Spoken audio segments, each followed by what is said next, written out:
Kedaulatan Negara Kesatuan Republik Indonesia. 1. Hakikat dan teori kedaulatan.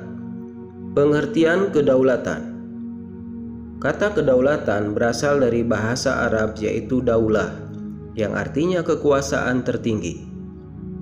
Pengertian kedaulatan itu sendiri adalah kekuasaan yang tertinggi untuk membuat undang-undang dan melaksanakannya dengan semua cara yang tersedia. Oleh karena itu, kedaulatan rakyat membawa konsekuensi bahwa rakyat adalah pemegang kekuasaan tertinggi dalam kehidupan bermasyarakat dan bernegara. Kedaulatan rakyat berarti juga pemerintah mendapatkan mandatnya dari rakyat, oleh rakyat, dan untuk rakyat. Demokrasi adalah pemerintahan dari, oleh, dan untuk rakyat.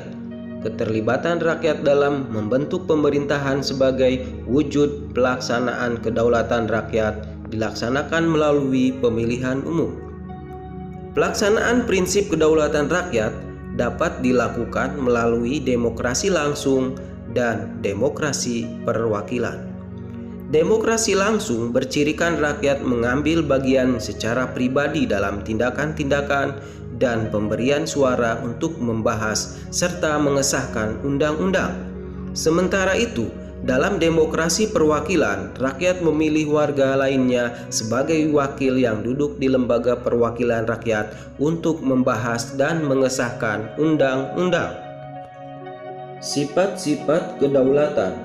Menurut pendapat Jane Bodin, kedaulatan memiliki 4 sifat pokok, yaitu 1. Asli artinya kekuasaan tidak berasal dari kekuasaan lain yang lebih tinggi. 2. Permanen, artinya kekuasaan itu tetap ada sepanjang negara tetap berdiri walaupun pemerintah sudah berganti. 3. Tunggal, artinya kekuasaan itu merupakan satu-satunya dalam negara dan tidak dibagikan kepada badan-badan lain. 4. Tidak terbatas, artinya kekuasaan itu tidak dibatasi oleh kekuasaan lain. Negara yang berdaulat adalah negara yang mempunyai kekuasaan tertinggi atas suatu pemerintahan negara. Perjuangan bangsa Indonesia untuk memperoleh suatu kedaulatan berhasil meraih titik puncaknya pada saat proklamasi kemerdekaan pada tanggal 17 Agustus 1945. Adanya pemerintahan yang berdaulat merupakan salah satu unsur konstitutif dari sebuah negara merdeka secara de facto, di samping harus memiliki rakyat dan wilayah. Macam-macam kedaulatan.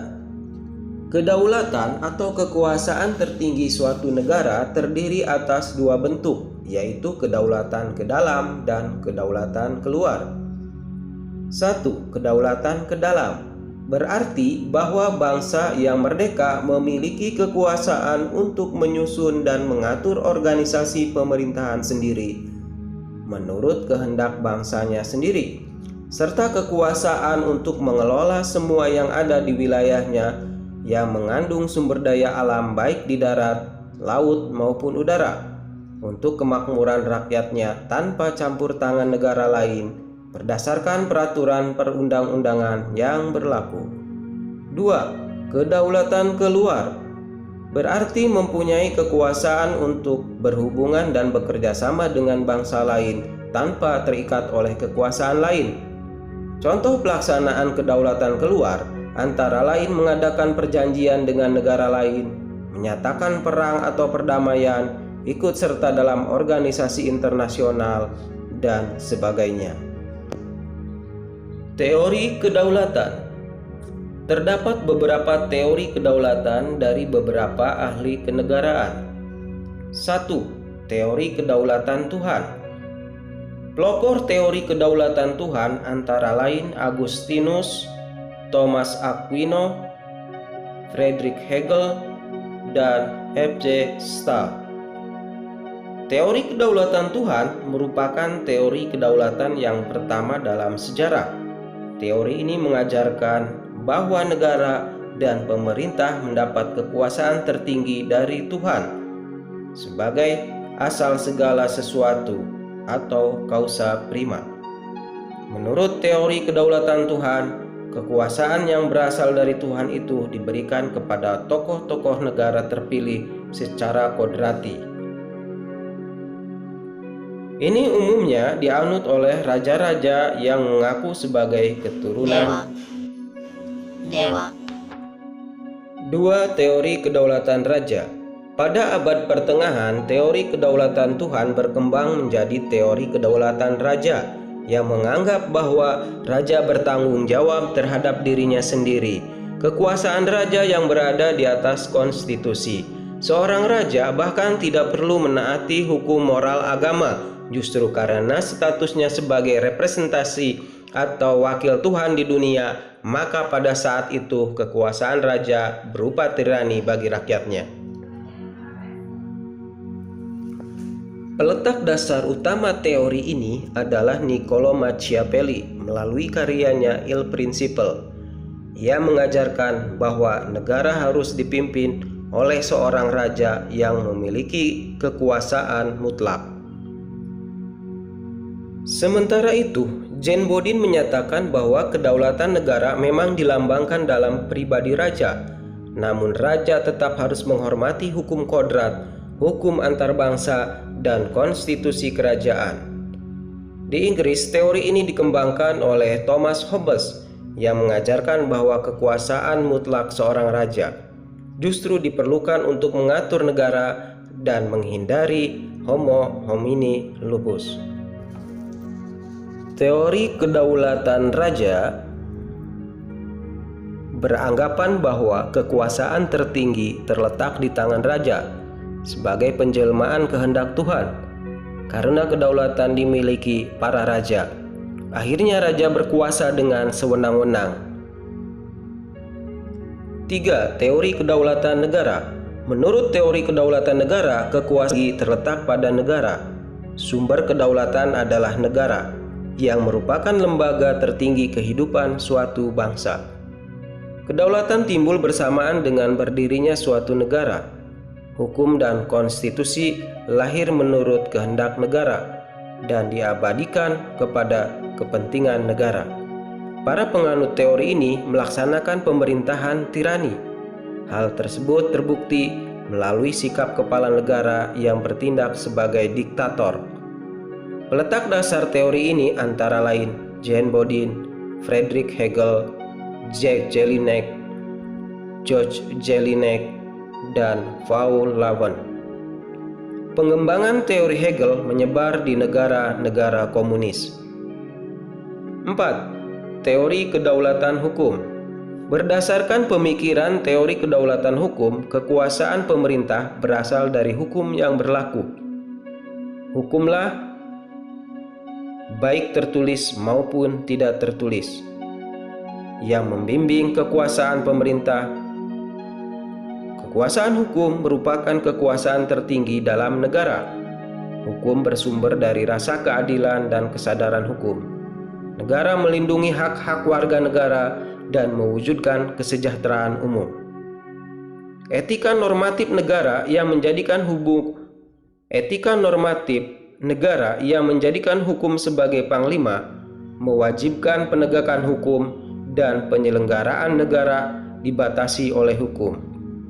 Pelopor teori kedaulatan hukum diantaranya Hugo de Groot, Kreb, Immanuel Kant, dan Leon Dewey. 5. Teori kedaulatan rakyat. Teori kedaulatan rakyat beranggapan bahwa rakyat merupakan kesatuan yang dibentuk oleh suatu perjanjian masyarakat. Kemudian sebagai pemegang kekuasaan tertinggi, rakyat memberikan sebagian kekuasaannya pada penguasa yang dipilih oleh rakyat, dan penguasa tersebut harus melindungi hak-hak rakyat. Beberapa pandangan pelopor teori kedaulatan rakyat diantaranya sebagai berikut. 1. J.J. Rousseau menyatakan bahwa kedaulatan itu merupakan perwujudan kehendak umum dari suatu bangsa merdeka yang mengadakan perjanjian masyarakat atau social contract.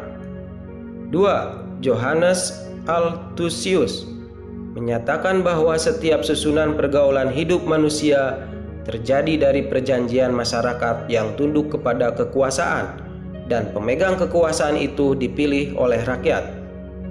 3. John Locke menyatakan bahwa kekuasaan negara berasal dari rakyat, bukan dari raja. Menurutnya, perjanjian masyarakat menghasilkan penyerahan hak-hak rakyat kepada pemerintah, dan pemerintah mengembalikan hak dan kewajiban asasi kepada rakyat melalui peraturan perundang-undangan. John Locke menyimpulkan bahwa terbentuknya negara melalui Pactum Unionis, yaitu perjanjian antara individu untuk membentuk suatu negara. Pactum Subjectionis, yaitu perjanjian antara individu dan wadah atau negara untuk memberi kewenangan atau mandat kepada negara berdasarkan konstitusi atau undang-undang dasar. 4. Menurut Montesquieu, seorang ahli dari Prancis berpendapat bahwa agar kekuasaan dalam suatu negara tidak terpusat pada seseorang, kekuasaan dalam suatu negara dibagi ke dalam 3 kekuasaan yang terpisah, separated of power. Pemegang kekuasaan yang satu tidak memengaruhi dan tidak ikut campur tangan terhadap kekuasaan lainnya. Pembagian kekuasaan dalam negara dibagi atas 3 kekuasaan, yaitu sebagai berikut. 1. Kekuasaan legislatif, yaitu kekuasaan untuk membuat peraturan perundang-undangan dalam suatu negara. 2. Kekuasaan eksekutif, yaitu kekuasaan untuk melaksanakan peraturan perundang-undangan yang berlaku. Kekuasaan eksekutif sering disebut sebagai kekuasaan menjalankan pemerintah. 3. Kekuasaan yudikatif, yaitu kekuasaan untuk menegakkan peraturan perundang-undangan yang berlaku apabila terjadi pelanggaran. Kekuasaan yudikatif sering disebut sebagai kekuasaan kehakiman. Teori ini disebut juga dengan teori trias politika atau teori pemisahan kekuasaan.